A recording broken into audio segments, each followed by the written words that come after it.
பிள்ளையார் எப்படி ஞானப்பழம் வாங்கினாங்க சிவன் பார்வதி கிட்ட இருந்து அப்படின்னு அது ஒரு சின்ன ஒரு ஸ்கிட் மூலியமா நமக்கு நம்ம மாணவர்கள். ஒரு முனிவர் வந்து ஒரு ஞானப்பழம் தராங்க.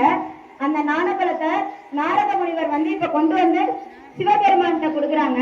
சிவபெருமான் வந்து சொல்றாங்க, இந்த பழம் வந்து என்னது அப்படின்னு கேட்கும்போது அதுக்கு நாரத முனிவர், இதுதான் வந்து ஞானப்பழம் அப்பனே, இதை வந்து நீங்க உண்டா, நீங்க தான் இந்த உலகத்தை காக்குறவங்க, நீங்க இன்னும் நல்ல உலகத்துல நீரூழி வாழலாம் அப்படின்னு சொல்லி நாரத முனிவர் சொல்றாரு.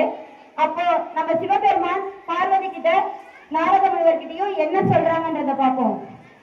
அம்மையே, இதை நீ உன், ஏனென்றால் அம்மை அப்பன் என்றுதான் சொல்கிறார்களே தவிர அப்பன் அம்மை என்று யாரும் சொல்வதில்லை. அதனால் இந்த பழத்தை நீயே உன்.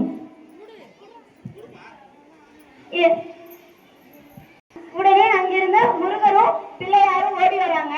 பிள்ளையார் ஓடி வந்து அவங்க அம்மாட்ட கேக்குறாங்க, அம்மா அம்மா, நான் தான் வந்து உங்களுக்கு முத பையன், நீங்க வந்து எனக்கு தான் இந்த ஞானப்பழத்தை தரணும், நான் தான் உங்க செல்ல பையன் அப்படின்னு சொல்றாங்க.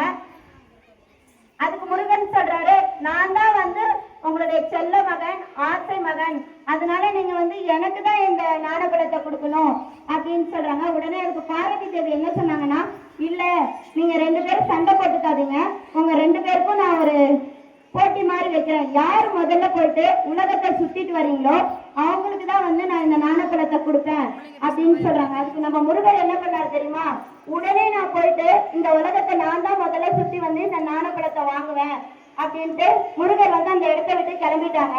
இப்ப பிள்ளையார் சொல்றாரு, என்னுடைய உலகமே வந்து என்னுடைய தாய் தந்தை தான், அதனால வந்து நான் என் தாய் தந்தைய வந்து சுத்தி வந்து இந்த பழத்தை நான் வாங்கிப்பேன் அப்படின்னு சொல்லிட்டு அவங்க தாய் தந்தைய சுத்தி வந்துட்டு அவங்கள்ட்ட ஆசீர்வாதம் வாங்கி அந்த பழத்தை பெற்றுக்கிறாங்க. இப்படிதான் வந்து விநாயகர் வந்து பார்வதி கிட்டையும் சிவன் கிட்ட இருந்து ஞான பழத்தை வாங்கினாங்க. நன்றி.